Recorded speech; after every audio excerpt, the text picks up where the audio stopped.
ماشاء اللہ لا حول ولا قوة الا باللہ العلی العظیم اعوذ باللہ من الشیطان الرجیم بسم اللہ الرحمن الرحیم۔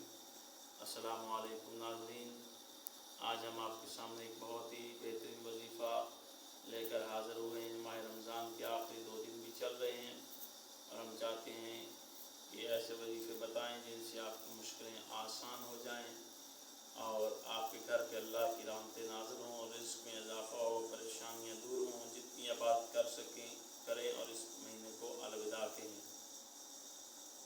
الوداع کہنے کا وظیفہ بتا رہے ہیں، رمضان کو الوداع کہنے کا وظیفہ، جاتے جاتے دعاؤں کی قبولیت کا وظیفہ اور اپنی عبادت کو قبول کروانے کا وظیفہ۔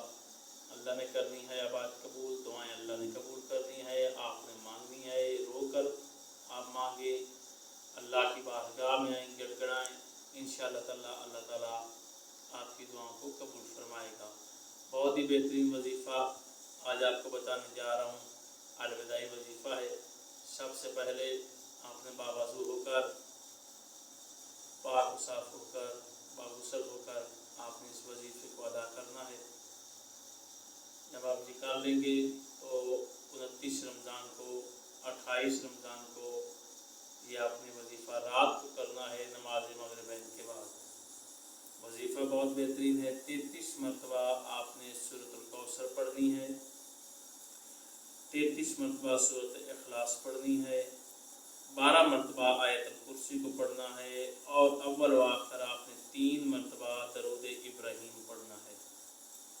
آپ پڑھ کے دعا کریں اپنی حاجات کے لیے، اپنی مقاصد و خواہشات کے لیے دعا کر کے اس کے بعد آپ سجدہ شکر میں جائیں، زیارت بجا لائیں، انشاءاللہ آپ کی جو بھی حاجت ہوگی وہ پوری ہوگی۔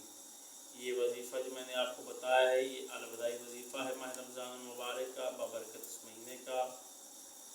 آپ اس مہینے کو بھی خدا حافظ کہیں اور اس کے بعد یہ وظیفہ بھی کریں، آخری وظیفہ۔ انشاءاللہ تعالیٰ اللہ تعالیٰ آپ کی جو بھی حاجت ہوگی وہ پوری فرمائے گا، کیونکہ یہ وظیفہ عام وظیفہ نہیں ہے، یہ وظیفہ انبیاء سے منسوب وظیفہ ہے۔ اکثر انبیاء جو ہے ماہ رمضان المبارک میں اس وظیفے کو کرتے اور الوداع کہتے اور جو بھی حاجت ہوگی آپ کی، نبی فرماتے ہیں کہ وہ پوری ہو جائے گی۔ آپ جو بھی حاجت مانگیں گے، جو بھی آپ کا مقصد ہوگا، لیکن جائز مقصد ہو، ناجائز نہ ہو، انشاءاللہ آپ کی ہر حاجت اللہ تعالیٰ پوری فرمائے گا۔ آپ پڑھیں انشاءاللہ تعالیٰ اللہ تعالیٰ آپ کو کامیابی عطا کرے گا۔ اللہ آپ کا ہمارا حامی ناصر ہو۔ خدا حافظ۔